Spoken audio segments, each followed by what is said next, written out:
Hello viewers, வாங்க சாப்பிட்லாம். Welcome to all in one zone cooking channel. நம்மளுடைய cooking சேனலை சப்ஸ்கிரைப் பண்ணிக்கோங்க. கூடவே இந்த பெல் பட்டனை ப்ரெஸ் பண்ணிக்கோங்க. ஆல் என்கின்ற ஆப்ஷனையும் ப்ரெஸ் பண்ணிக்கோங்க. அப்போ தான் எல்லா வீடியோஸும் உங்களுக்கு நோட்டிஃபிகேஷனில் உங்களுடைய மொபைலில் மிஸ் பண்ணாமல் தெரிய வரும். இன்றைக்கி என்ன சமையல் அப்படின்னு பார்க்கலாமா? இன்றைக்கி ஆனியன் டொமேட்டோ சப்ஜி அப்படின்லாம் கொஸ்து அப்படின்னு சொல்லலாம். அதாவது வெங்காய கொஜ்ஜு அப்படின்னு சொல்லுவோம், கொஸ்துன்னு சொல்லுவோம். அதே மாதிரி வெங்காயம் தக்காளி கொஜ்ஜு, இது அப்படியும் நம்ம சொல்லலாம், எது வேணாலும் சொல்லிக்கலாங்க. ரொம்ப ஈஸிங்க, வெரி வெரி ஈஸி. டக்குன்னு ஈஸியாக லஞ்ச் பாக்ஸ் ரெசிபி செஞ்சிடலாம். நிறைய ஏற்கனவே லஞ்ச் பாக்ஸ் ரெசிபி நான் அப்லோட் பண்ணியிருக்கேன், வீடியோஸு போய் பார்த்துக்கோங்க.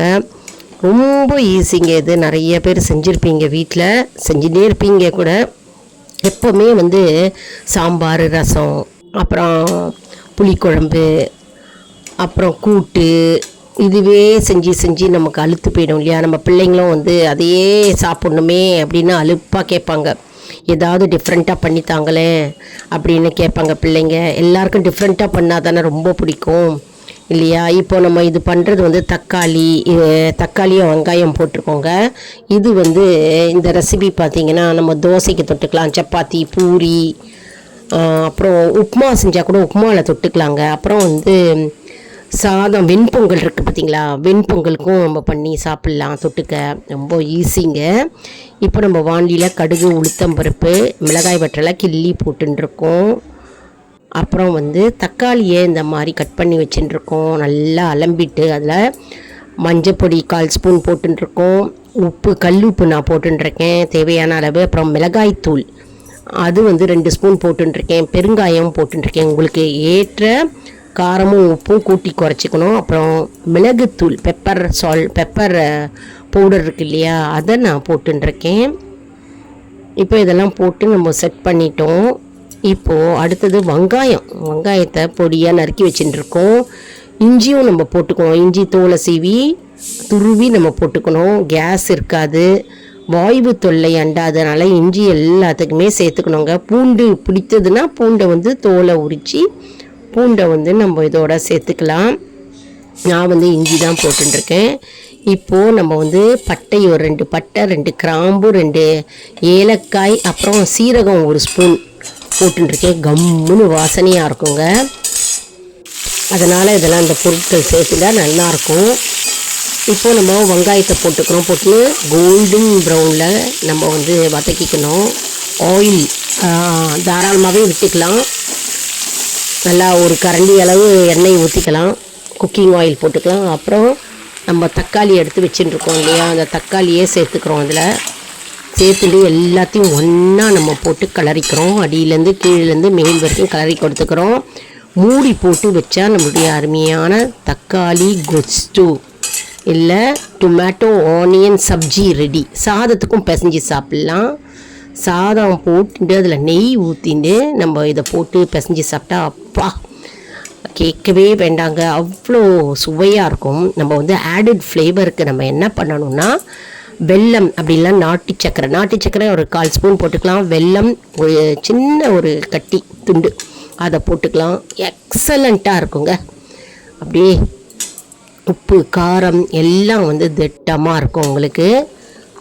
இப்போ நம்ம அடியிலேருந்து நல்லா கலரி கொடுத்துக்கிறோம். எண்ணெயும் போட்டுட்டோம். இப்போ சாதத்தை வெடித்து வச்சுருக்கோம் இல்லையா, ரைஸ் குக் பண்ணி வச்சதில் அதில் நல்லெண்ணெயை ஊற்றிட்டு இதை தூக்கி ஒரு 4 கரண்டி தூக்கி போட்டுட்டு நம்ம கலரிக்கலாம்.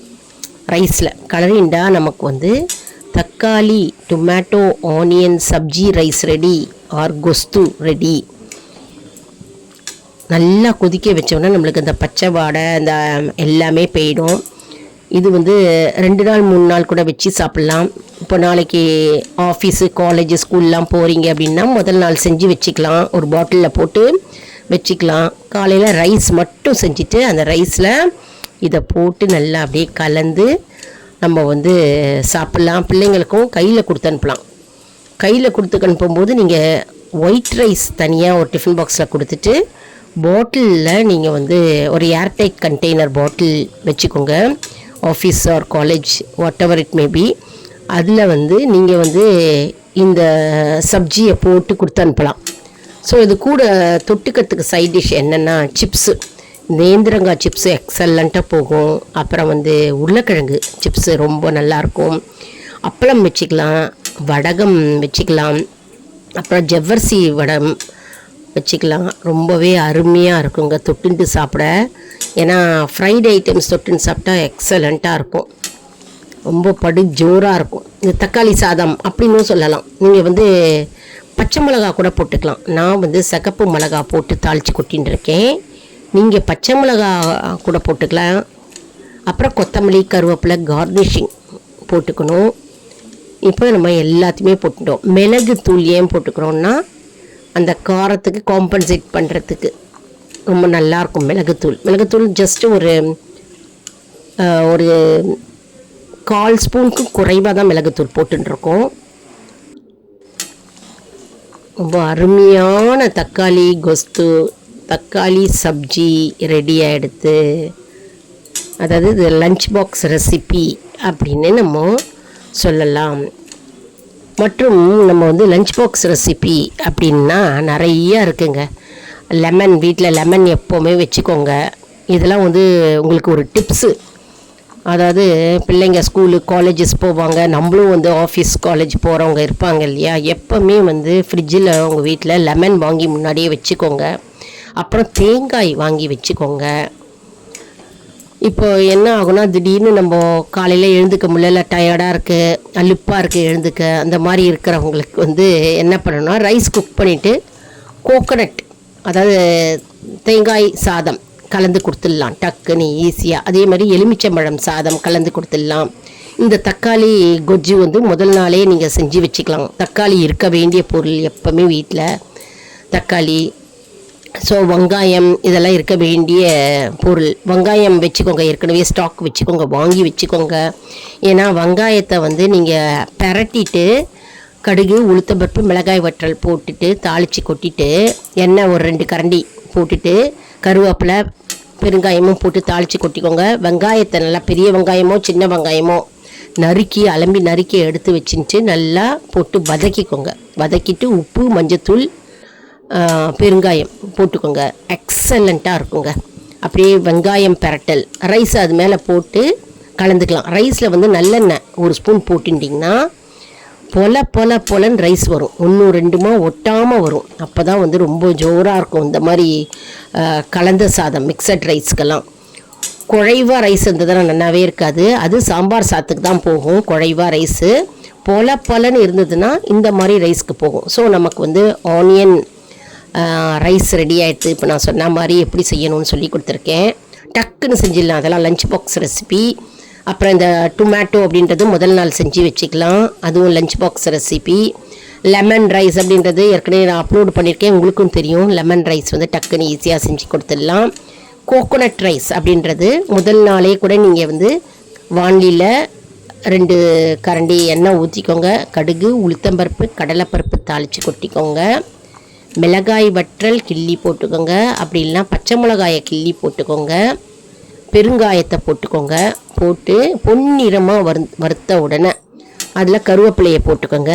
தேங்காய் எடுத்து வச்சுருக்கீங்க இல்லையா, தேங்காய் அந்த துருவின தேங்காயை நல்லா ஒரு தேங்காய் கூட போட்டுக்கலாம். உங்கள் ஃபேமிலி மெம்பர்ஸ்க்கு ஏற்ற மாதிரி நீங்கள் பார்த்து போட்டுக்கணும். ஒரு தேங்காயை போட்டு நல்லா வந்து மீடியம் ஹீட்டில் வைங்க. அடுப்பை வச்சுட்டு லேசாக பரட்டிக்கோங்க. நல்லா பரட்டின்ற உடனே என்ன ஆகும்னா அது சூடு ஆற வரைக்கும் பரட்டிக்கணும். தீஞ்சி போகக்கூடாது, பார்த்து பரட்டிக்கணுங்க. பரட்டின்ட்டு நம்ம வந்து லேசாக சால்ட் போட்டு வச்சுக்கணும். எடுத்து ஒரு பாட்டிலில் போட்டு எடுத்து வச்சுருங்க. ப்ரிசர்வேட்டிவ் தான். நீங்கள் இது ஒரு 2 நாள் 3 நாள் யூஸ் பண்ணலாம். ஏன்னாக்க பரட்டிட்டோம் இல்லையா, நல்லா வாண்டியில் பரட்டிட்டோன்னே சூடு கண்டிருக்கு. அதனால் இது வந்து கெட்டு போகாது. இதை வந்து காலையில் ஸ்கூலுக்கு போகணும், காலேஜ் போகணும் அவசரத்துக்கு வந்து ரைஸ் மட்டும் குக் பண்ணிக்கோங்க. குக் பண்ணிட்டு இந்த கோகோனட்டை போட்டு கலரி கொடுத்துக்கோங்க. அவ்வளோதான், நம்மளுடைய கோகோனட் ரைஸ் ரெடி ஆகிடுது. நம்ம என்ன பண்ணணும், கூடவே தொட்டுக்கிறதுக்கு வந்து சிப்ஸு, அப்பளம், உருளைக்கிழங்கு பொரியல், சேப்பங்கிழங்கு பொரியல் எது வேணாலும் வச்சுக்கலாங்க. அருமையாக இருக்கும். ஸோ நமக்கு கோகோனட் ரைஸ் ரெடி ஆகிடுது. இப்போது இந்த வீடியோ வந்து பேச்சுலர்ஸ்க்கு ரொம்ப யூஸ்ஃபுல்லாக இருக்குங்க. ஹாஸ்டலில் தங்கி படிக்கிறவங்க, வேலைக்கு போகிறவங்க, கேர்ள்ஸாக இருந்தாலும் சரி, பாய்ஸாக இருந்தாலும் சரி, ரொம்ப யூஸ்ஃபுல்லாக இருக்கும். அதே மாதிரி நியூலி மேரிட் கப்புள்ஸ்க்கு ரொம்ப யூஸ்ஃபுல்லாக இருக்கும். காலையில் எழுந்து என்ன சமைக்கிறது, என்ன நம்ம செஞ்சு கையில் எடுத்துகிட்டு போகிறதுன்னு ஒரே குழப்பமாக இருக்கும் இல்லையா? இந்த மாதிரி நம்ம யோசித்து செஞ்சோன்னா ரொம்ப யூஸ்ஃபுல்லாக இருக்குங்க. எப்பவுமே பிளானிங் தாங்க, லைஃபே பிளானிங் தான் இல்லையா? அதனால் நம்ம வந்து நாளைக்கு என்ன செய்யணும் அப்படின்னா முதல் நாளே நம்ம வாங்கி எல்லாத்தையும் பண்ணி வச்சுட்டோன்னா நமக்கு வந்து காலையில் இந்த ஹரிபரி டைமில் வந்து நமக்கு ரொம்ப ஈஸியாக இருக்கும். பிள்ளைங்களை கலப்புறதும் சரி, நம்மளும் ஆஃபீஸ் போகிறது, காலேஜ் போகிறதுலாம் ரொம்ப யூஸ்ஃபுல்லாக இருக்கும். டக்கு டக்குன்னு ஈஸியாக சீக்கிரமாக முடிச்சுட்டு போயிட்டே இருக்கலாம். அதனால் முதல்லையே நம்ம பிளான் அவுட் பண்ணி நம்ம எல்லா திங்ஸும் வாங்கி வச்சுக்கணுங்க. சப்போஸ் நமக்கு காலையில் டைம் நிறையா இருந்தது அப்படின்னா சாம்பார் செஞ்சு சாம்பார் சாதமாக கையில் கொடுத்துடலாம், அப்படியே செய்யலாம். டைம் இல்லை, ரொம்ப ஹரிபரியாக காலையிலேயே எழுந்திரிச்சு போகணும், சீக்கிரமாக போகணுன்னா வெறும் ஒரு ரைஸ் குக்கரில் ஈஸியாக வச்சிடலாம் இல்லையா? வச்சிட்டோம்னா நமக்கு இந்த தக்காளிலாம் முதலே நம்ம செஞ்சு 2 நாள் முன்னாடி கூட செஞ்சிடலாங்க. செஞ்சு வச்சுட்டோம்னாக்கா தக்காளியோ இல்லை தேங்காய் சாதமோ, இதெல்லாம் தேங்காய் பிரட்டல் இதெல்லாம் செஞ்சு வச்சுட்டோம்னா நம்மளுக்கு லஞ்ச் பாக்ஸ் ரெசிபி வந்து ஈஸியாக டக்குன்னு செஞ்சு கொடுத்து அனுப்பிச்சிடலாம்.